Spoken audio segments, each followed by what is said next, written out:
السلام علیکم. ہمارے چینل بیا اور مالا پر خوش آمدید. اگر آپ ہمارے اس چینل پر پہلی دفعہ آئے ہیں یا آپ نے ابھی تک سبسکرائب نہیں کیا تو بیا اور مالا کو سبسکرائب کرنا نہ بھولیے. باجی صبح شہناز آنٹی کا فون آیا تھا. فرح باجی کی طبیعت کچھ ٹھیک نہیں، اس لیے رات انہیں ہاسپٹل داخل کیا ہے. شاید نروس بریک ڈاؤن ہو گیا. آنٹی بہت پریشان تھی، آپ کو آنے کا کہہ رہی تھیں. تسلیم نے اپنی بہن تحسین کو بتایا. یہ سب تو ایک دن ہونا ہی تھا. وہ اتنے عرصے سے ذہنی دباؤ کا شکار تھی، اب یہ کسی صورت تو ظاہر ہونا تھا. تحسین نے دکھ سے کہا. اپنی عزیز دوست کی بیماری کا سن کر اس کی آنکھوں میں آنسو آ گئے. اس کی امی بغور اسے دیکھ رہی تھی. انہوں نے آ کر اس کا شانہ تھپ تھپایا. انہیں اندازہ تھا کہ دونوں کو ایک دوسرے سے کس قدر محبت ہے. دونوں بچپن کی دوست تھیں، ایک ساتھ پلی بڑھی تھیں، پہلی کلاس سے لے کر ایم اے تک کا تعلیمی سفر اکٹھے طے کیا. وہ تو ایک دوسرے کو بہنوں سے بھی زیادہ چاہتی تھیں. اس کی بیماری کا سن کر رنجیدہ ہو جانا قدرتی امر تھا. جب دلی تعلق ہو اور کوئی اس قدر عزیز ہو تو ایک دوسرے کے دکھ سکھ سانجھے ہوتے ہیں. تحسین بیٹا پریشان نہ ہو، اللہ اپنا فضل کرے گا، وہ ٹھیک ہو جائے گی. اور اگر تم یوں بے حوصلہ ہو جاؤ گی تو اسے کون سنبھالے گا؟ چلو ایک کپ چائے یا دودھ لے لو. تحسین کی امی نے اسے پیار سے دیکھا، اس کے بال سنوارتے ہوئے کہا. تحسین نے چونک کر ماں کا شفیق چہرہ دیکھا اور دیکھتی رہی. نظریں چہرے پہ ٹھہر سی گئیں. ماں جو دنیا میں خدا کا پرتو ہے. اولاد کے ماتھے کی معمولی سی شکن بھی اس کے سکون کو درہم برہم کر دیتی ہے. مگر بے پناہ محبت کرنے والی یہ ہستیاں اپنی عزیز جان اولاد کو داؤ پر کیوں لگا دیتی ہیں؟ خصوصاً بیٹیوں کو. بیٹیاں اس قدر کمتر یا بے وقت تو نہیں ہوتی. اس قدر سمجھدار اور سمجھدار ہونے کے باوجود وہ اکثر والدین کے ہاتھوں میں کٹ پتلی بن کے رہ جاتی ہیں، جن کی باغ دوڑ مکمل طور پہ بزرگوں کے ہاتھ میں ہوتی ہے اور وہ محض تفریح طب کا سامان بن کے رہ جاتی ہیں. منگنی، مہندی، شادی، بیاہ، نکاح، یہ ان ناٹکوں کے نام ہیں جو کامیاب ہو گئے تو بڑوں کی واہ واہ اور جو ناکام ہو گئے تو قسمت کی خرابی. جب سامنے کھائی نظر آ رہی ہے اور آپ آنکھیں بند کر کے چلیں گے تو یقیناً اس میں گریں گے. مگر امی جان، یہ سب کچھ تو انہیں دکھائی دے رہا تھا. آج کل کے دور میں ایسی بیسیوں مثالیں اپنے ہی عزیزوں میں آپ کو مل جائیں گی. تحسین بیٹا حوصلے سے کام لو، مسائل یوں تو نہیں سلجھتے. دل جوئی اس طرح تو نہیں کی جاتی کہ خود ہی بیمار پڑ جاؤ. تمہیں اس وقت اپنی دوست کو سنبھالنا ہے، اس بحران سے نکالنا ہے. تھوڑی دیر آرام کرو پھر اس کی طرف جانا. یہ لو ایک کپ چائے پیو. تحسین کی امی اسے چائے پلا کر لٹا کر چلی گئیں. مگر تحسین کا ذہن الجھا ہوا تھا. سوچیں اور سوچوں کی یلغار تھی، اور وہ تھی تحسین اپنے خیالوں میں گم تھی. فرح کی زندگی کے سب واقعات اس کے سامنے تھے. کون سوچ سکتا تھا کہ اتنے خوبصورت آغاز کا انجام کیسا ہوگا؟ اس کی دوست فرح خوبصورت بھی تھی اور خوبصیرت بھی. زندگی سے بھرپور زندہ دل لڑکی جس کے چاروں طرف خوشیاں اور محبتیں تھیں. پیسے کی ریل پیل تھی.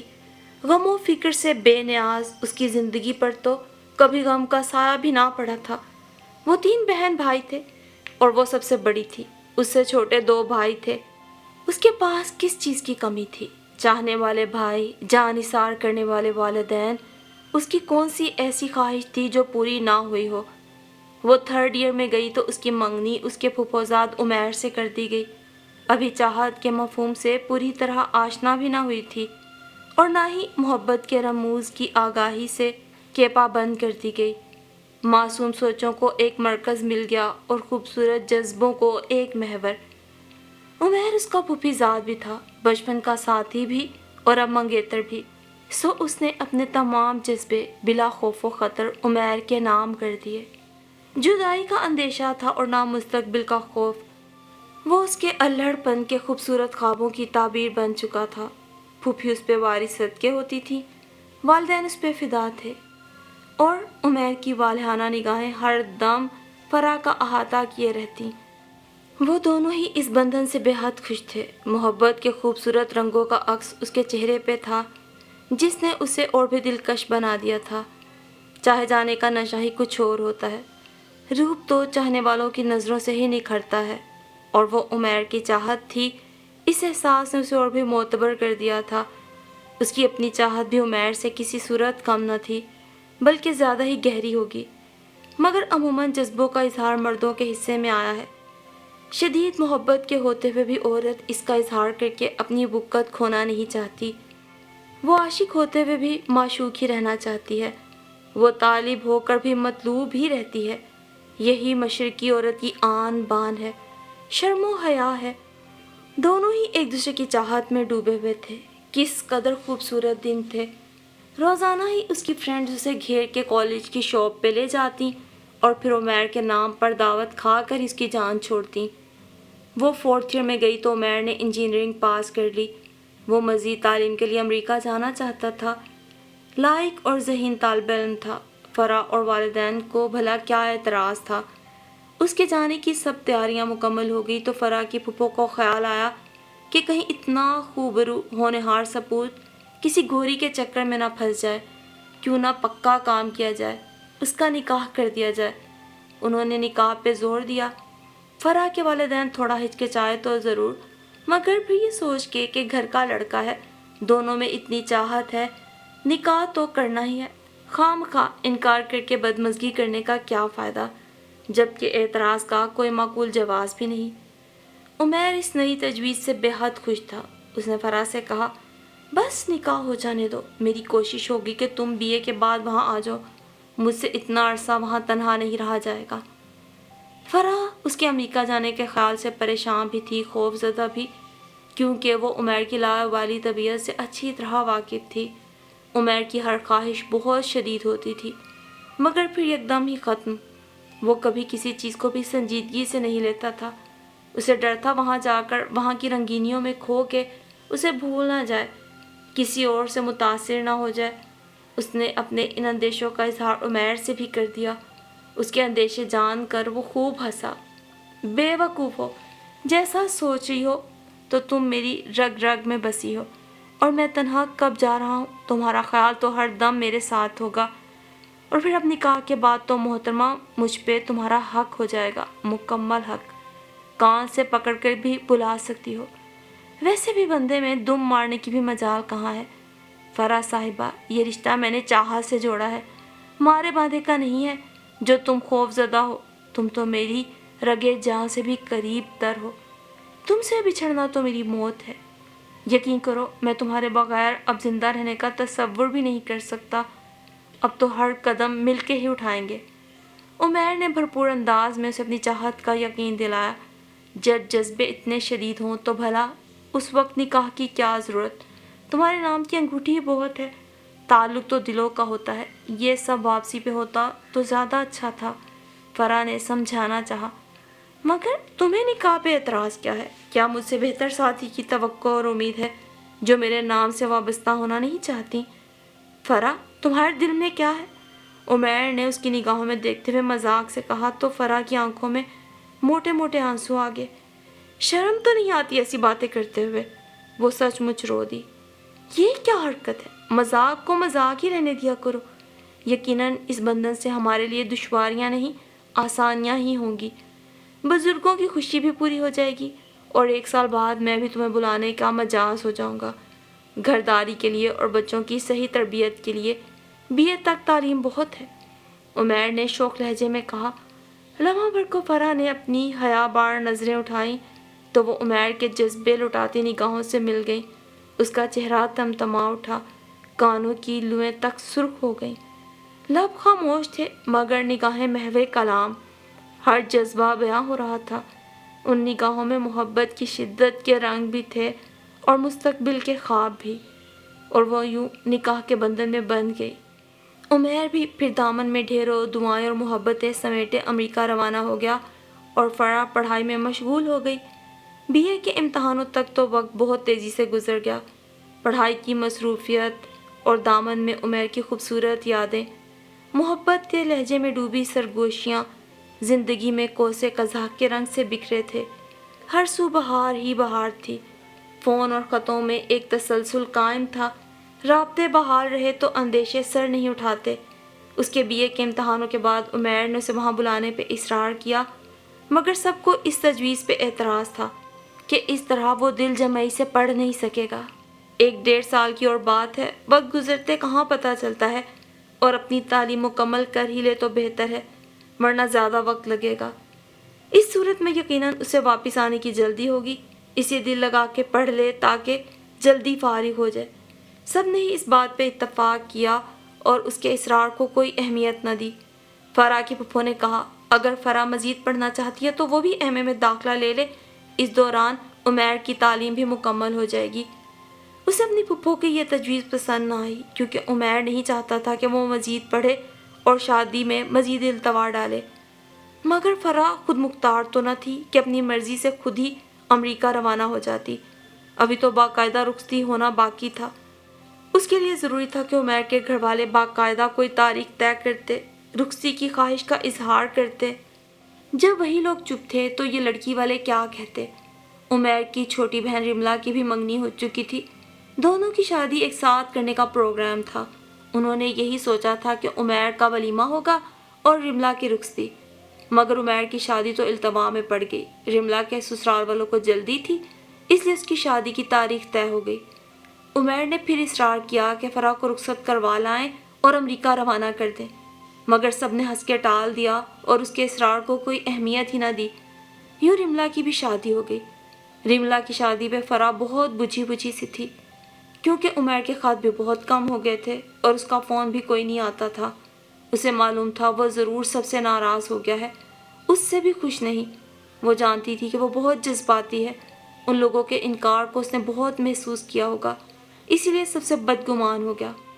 پھر جب داخلے شروع ہوئے تو اس نے بزرگوں کے کہنے پر MA انگلش میں داخلہ لے لیا۔ تنہائی میں عمیر کی سرگوشیاں اس کے کانوں میں گونجتی تھیں۔ گھرداری کے لیے اور بچوں کی صحیح تربیت کے لیے BA تک تعلیم بہت ہے۔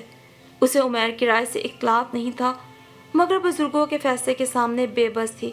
اب وہ خود ان سے کیا کہتی؟ ایک روز وہ تحسین کے کندھے پہ سر رکھ کے رو دی۔ تحسین، مجھے اس کے اصرار اور ان لوگوں کے انکار سے ڈر لگ رہا ہے۔